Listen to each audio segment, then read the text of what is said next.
This is an ABC podcast. A quick warning, this episode touches on the topic of suicide. Take care while listening. I did have a good childhood, but there were things such as a lot of anger in my household, and sometimes that anger resulted in pain. And when you're a child, you don't know how to cope with stuff like that. You're not taught that, and you haven't learned all those coping mechanisms that adults can use. Hannah Byford is a 28-year-old nurse from Los Angeles in the United States. And for 2 decades of her life, she kept a secret. It was an escape. It was to protect myself and give me that outlet in a way that maintained my sanity and in a way that I could oftentimes feel love and I could feel acceptance and I could be who I am without worrying about being hurt. The place Hannah escaped to when things got too painful in the real world was an imagined life inside her head, an elaborate daydream. There's storylines, there's plots, there's characters, and we can go to at any time. So we can snap in and out of that daydream as easy as snapping your fingers, really. As a child, Hannah would spend hours a day in these intricate daydreams, building entire new worlds. We can create story arcs with characters, and we can use characters that we have found maybe in movies or books or TV, or we can make up our own characters and our own plots and our own twists and our own turns. And essentially, it is just one form of a coping mechanism that we use to basically escape from reality many of the times. Hannah herself was a character in these daydreams, and though she was quiet and shy in real life, Daydream Hannah wasn't like that. These characters in my mind, they took on these personas that I probably would have wanted to exemplify, so my character would have been very outgoing, very social, very charismatic. And I found when I daydreamed that love, that acceptance, that sometimes I did not find in my reality. As far as coping mechanisms go, daydreaming might seem a benign one. But Hannah's extended daydreams eventually started impacting reality, her social life, and even her mental health. I'm Sana Qadar, and today on All in the Mind, a special feature from producer James Bullen on the dark side of daydreams. Hey, James. Hey, Sana. Yes, for people like Hannah, daydreaming isn't simply letting your mind wander as you catch the bus or go for a run. People who live with maladaptive daydreaming, as it's described in the research literature, might live inside their head for 5, 6, 10 hours a day. What's usually an innocent pastime becomes a debilitating disorder. This is something that, when I had a therapist, they told me, as a child, what you did made perfect sense. What your mind did protected you. But what ended up happening is that you learned this was a way to deal with reality. And you didn't stop once you passed your childhood. And so into adulthood, you continue to use the daydreaming as a way to cope with the reality around you, with the sadness or with the loneliness or with the pain. And so it's something that's left over from my childhood. And it took many, many years, over 20 years, to finally be able to come out of that. More of Hannah's story later in the program. But first, what is maladaptive daydreaming, and why does it happen? We define it as excessive daydreaming, which is so over the top and people become addicted to it that it actually impairs their lives. So it causes clinically significant distress and it impairs functioning, like social relationships, the ability to concentrate or do your work or study, things like that.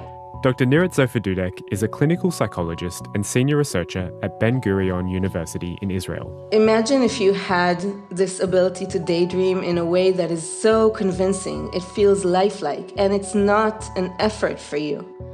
And it's really like the easiest thing, really like an addiction. They just want to do it all the time because it's just so much fun. So the daydreams are very, very vivid. And the narratives are kind of like continuous. A lot of people describe it kind of like a soap opera. Nirit has been researching maladaptive daydreaming for about 5 years. It's just really very, very easy for them. It's not like most people would have to make a really big effort to daydream vividly.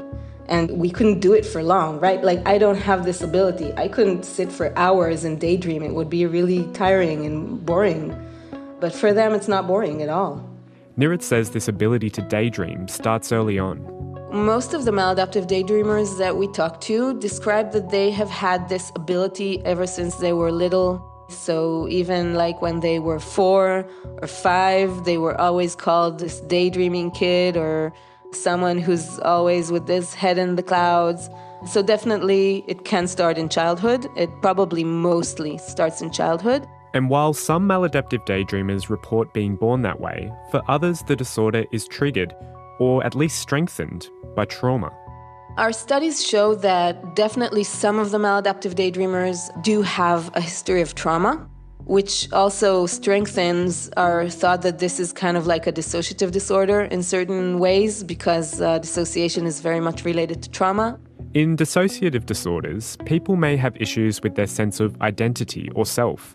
They might experience disruptions in memory or perception. But we do know that not all maladaptive daydreamers have a history of trauma. So there are paths to maladaptive daydreaming that do not go through trauma.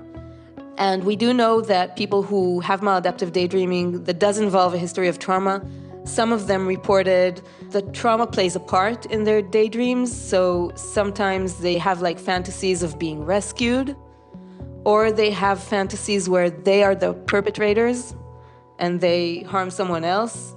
Women seem to have maladaptive daydreaming more than men, though Nirit says plenty of men do have it. And the daydreaming overlaps with other conditions too. Maladaptive daydreaming has strong relationships with OCD and OCD spectrum symptoms, which is hair pulling, skin picking, body dysmorphic symptoms, and a few other things. Indeed, one of the major shared mechanisms is the tendency for dissociative absorption. That's one of the things that we found.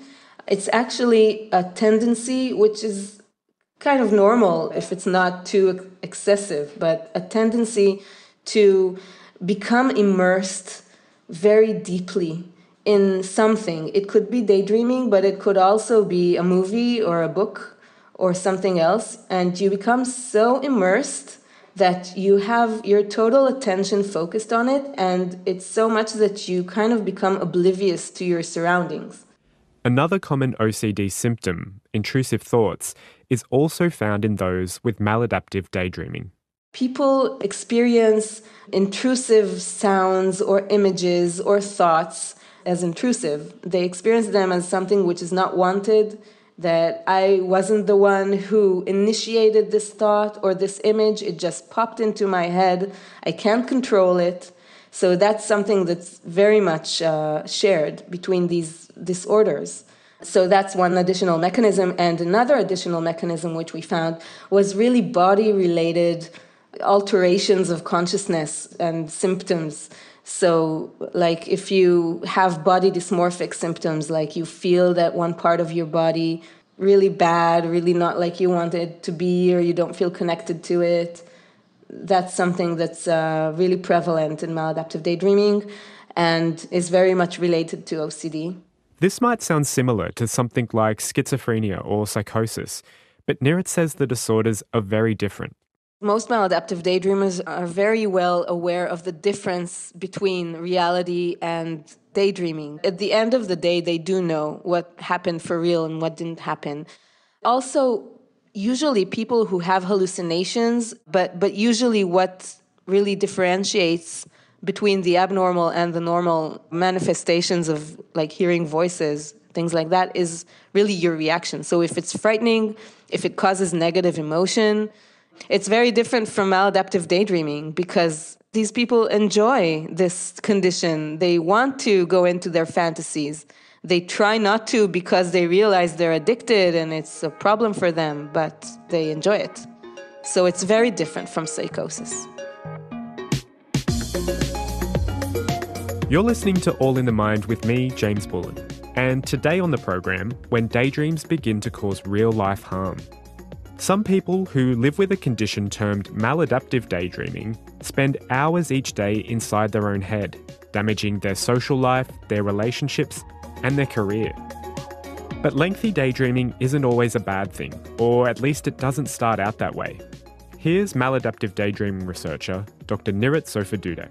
In young ages, it's not necessarily impairing yet. And it's not necessarily associated with shame and embarrassment yet. And it becomes more of a problem the more you grow up, and you have to form social relationships, and you have to set life goals for yourself and go out there and meet people and do all these things that suddenly you find very hard to do. And also you become more and more aware and cognizant of the fact that you're the only one doing this, or at least that's what it seems like.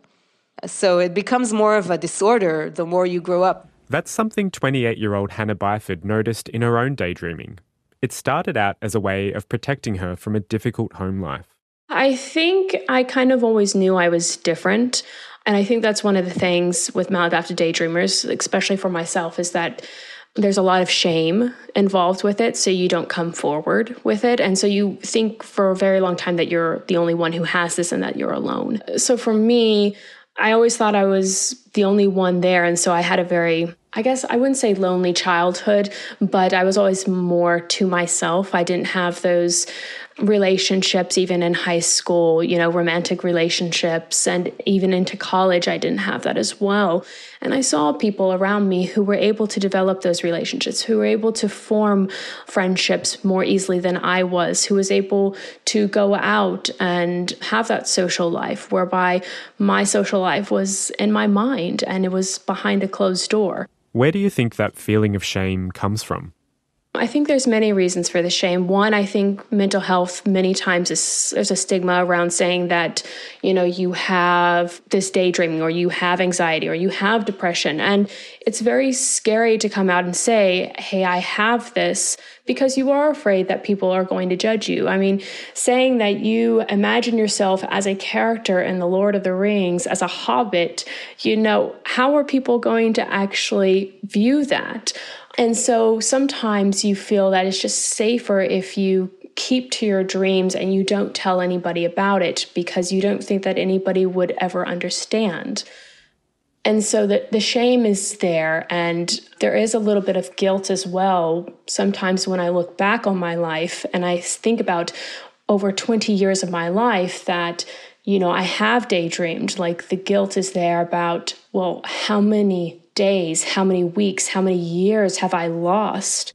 A lot of people tell us they can't tell anyone. They feel like their inner life is a secret. It's very secretive because they feel ashamed, and they say, okay, no one else does this. They're going to think I'm weird. No one will understand me.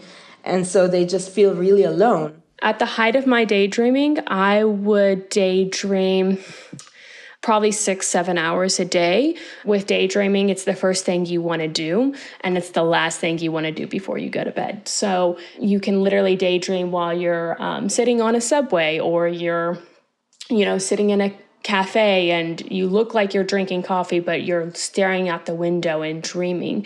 So it was probably over 6 hours a day, 6-7 hours a day. And I'm curious as well, for people who are trying to understand how it works. Is it like you're watching a film, or is it more that you're living and acting in the world when you're in these daydreams? It is as though you are actually living in it. So you see everything, you hear everything, you talk everything. It is literally as though you are going from this world and you're going into another, and you're living in that world. When I daydreamed, everything around me disappeared in terms of I didn't hear sirens, I didn't hear noises around me. Now, granted, if somebody knocked on my door, I could snap out of this other world and come back into quote unquote this one. But it's an immersive experience, and there's really no describing it. It's really something you experience, and it's as though all of those characters in that world are real, and they are your friends, and they are the ones who love you and you love them. And it is very difficult to explain, but all I can tell you is that there are worlds upon worlds that I daydreamed in. I can't even describe how many there are because they're too numerous to count.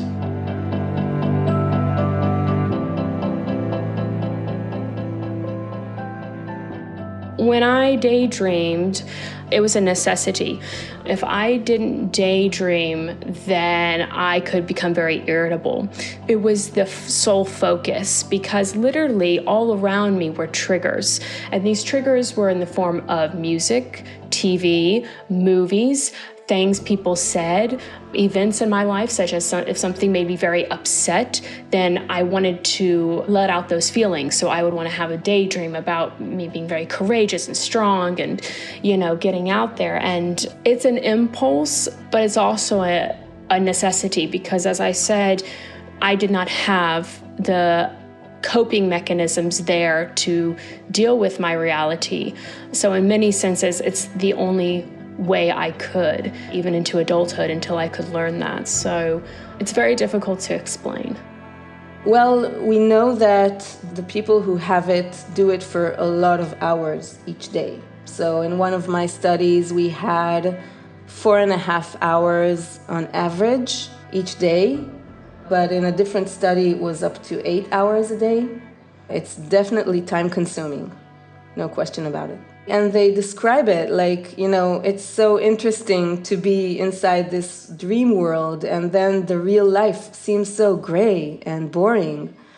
So it's really difficult to come back to reality. It's so much more interesting to stay in the dream world. Some of them just have this urge, like you have an itch that you have to scratch.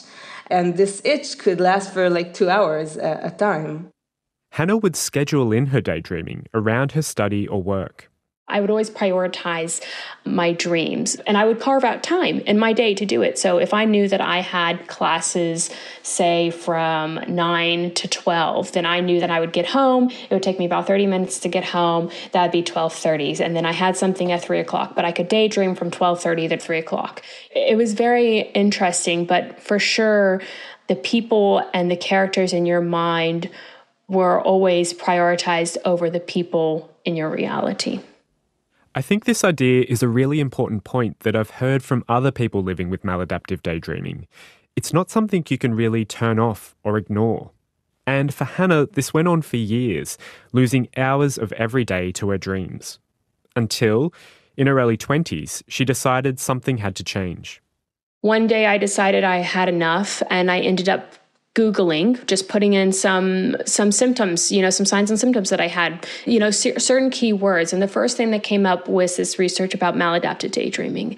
And when I read about the maladapted daydreaming for the first time, it was as though a huge door swung open for me. And the feeling of finally having a name to call what this was, to finally have something, a name, a recognition to it, and to have someone believe me, that experience is not an experience that I think many people have, but it happens to maladapted daydreamers. And for me, that's what happened. And when I was able to have that knowledge of this is something that others have, that's when I knew I needed to get help.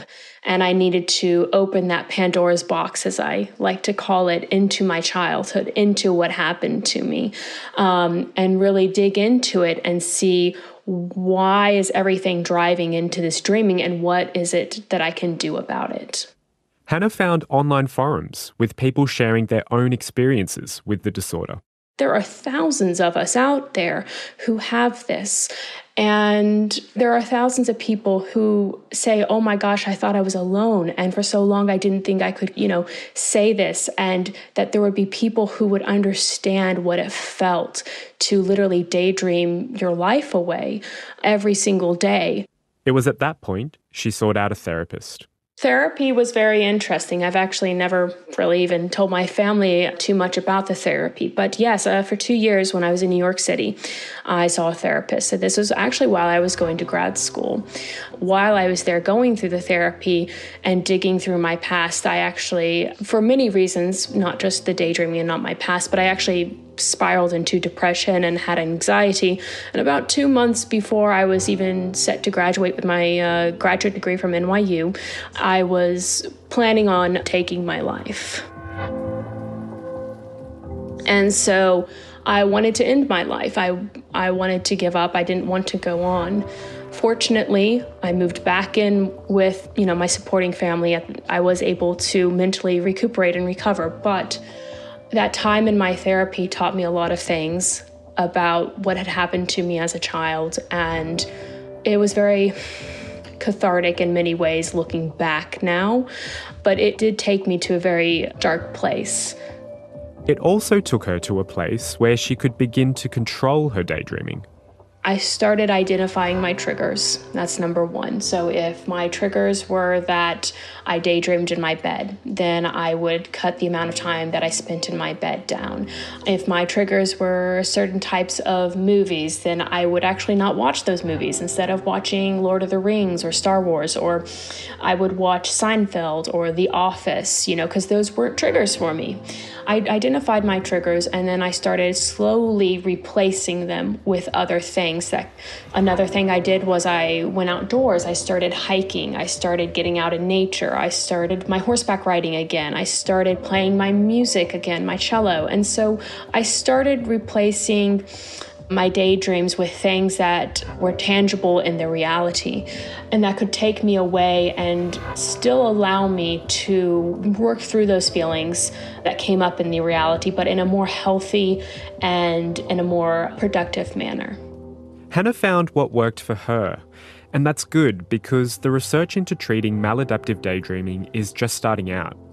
One of Dr. Nirit Soffer-Dudek's colleagues has looked into a few forms of treatment in a paper that is yet to be published.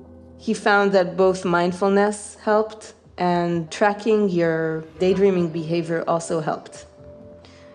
Tracking is an intervention which is well known in CBT therapy, cognitive behavioral therapy, in which you look at the behavior daily and you look at triggers, how you felt before, how you felt after, what could be associated with it, maybe even track your sleep or other things, what I did today, who I met today, things that could be associated with it. But even just tracking the behavior itself, how many hours each day, when did I start, when did I finish, that alone could help. And we also found that spontaneously in some of our daily studies, that participants after the study told us that just merely participating in the study caused them to notice when they do this and when they stop and how much hours each day, and it helped them. Some people have just told this to us spontaneously after the studies. So that and mindfulness techniques could be helpful for some people. But again, this is very preliminary. There's also been some small amount of evidence that selective serotonin reuptake inhibitors, or SSRIs, may help people with maladaptive daydreaming. These drugs are usually used to treat depression. But again, the study which made that finding was very small. Because maladaptive daydreaming is kind of similar to OCD in some ways, that some therapy from OCD could be helpful. Also, maladaptive daydreaming is a behavioral addiction. So techniques focusing on addictions, on treating habits, that's also another field that could help in developing useful interventions. But this field is really just starting out, so we really can't say for sure. We don't yet have a really good protocol or treatment of choice for maladaptive daydreaming. We need a lot more awareness for that. We need more clinicians and more researchers to explore this field. Part of the problem is establishing just how common the condition is. We have 2 prevalent studies really happening right now. We don't yet have data published on prevalence. From what I saw from the data so far, it varies between countries. We have international data, and it seems to vary between countries, but it's definitely not less prevalent than some of the other disorders in the DSM. The rare ones like DID, dissociative identity disorder, so it's more prevalent than that. Nirit and her research team want to see maladaptive daydreaming listed in the next Diagnostic and Statistical Manual of Mental Disorders, the DSM. people repeatedly tell us, oh my God, when I found out this thing had a name and I'm not the only one doing this, I was overjoyed. I was so relieved. I can't believe all these years I thought I was alone, I was the only one, and suddenly finding out that this has a name, that there are other people doing it, and finding comfort in support groups on the internet, and, being able to communicate to my clinician, bring him published papers and say, look at this is what I have. Because clinicians have been diagnosing it either as ADHD or OCD, or, saying, okay, you're depressed and this is just like a secondary symptom that doesn't have any real meaning or doesn't have to be addressed in and of itself. And people have been feeling like they have not been getting the correct treatment for them. So definitely we think this is really important to have in the DSM. Getting something into the DSM is a complex process. It has to have a sizable body of research behind it, be well distinguished from other disorders, and have symptoms severe enough to cause impairment or distress. That work on maladaptive daydreaming is ongoing. But it's something Hannah is keen on too, and she's eager to build the profile of the disorder in other ways. It's something that hasn't been recognized, and it's one of the things that, as having had maladaptive daydreaming, something that I want to change and something that other people want to change. So I'm trying to bring advocacy and awareness to this mental health disorder. And one of the ways that I'm doing that is through the development of the International Society for Maladaptive Daydreaming, so ISMD. Really, the goal of the society is to merge research, innovation, advocacy, and awareness, and merge it all into one and support it that way. And to really be able to give a global face to maladaptive daydreaming and to be able to maybe perhaps give people around this world an organization that can represent them and who recognizes that they do exist and that they are not alone in this world. These days, Hannah works as a nurse at the University of California, Los Angeles. She says the shift in her life since getting her daydreaming under control is remarkable. The change is really like night and day, honestly. Now, I will say that the maladaptive daydreaming doesn't always go away 100%. For me, there's always that trigger. There's always going to be the new Star Wars movie that comes out or something like that. That might trigger me. But in terms of building friendships, in terms of building relationships, in terms of wanting to move forward and have a romantic relationship, and in terms of being able to move ahead professionally and in my career, that has really taken leaps and bounds. I have found out that yes, my daydreams were always a source of security because I always knew what was going to happen. But sometimes what I found out is reality is very surprising, and it can be surprising in many, many good ways. And that's something that I'm starting to learn about and starting to experience more of, is that joy and that happiness and the surprises. And I think that, yes, I may have daydreamed for years and years, but I'm looking forward to experiencing what this world has for the decades to come.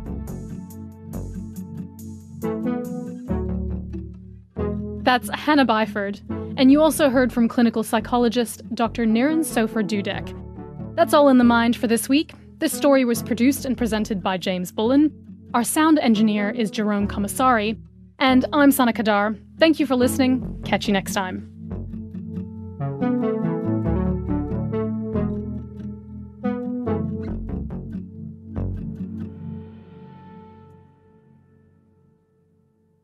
You've been listening to an ABC podcast. Discover more great ABC podcasts, live radio, and exclusives on the ABC Listen app.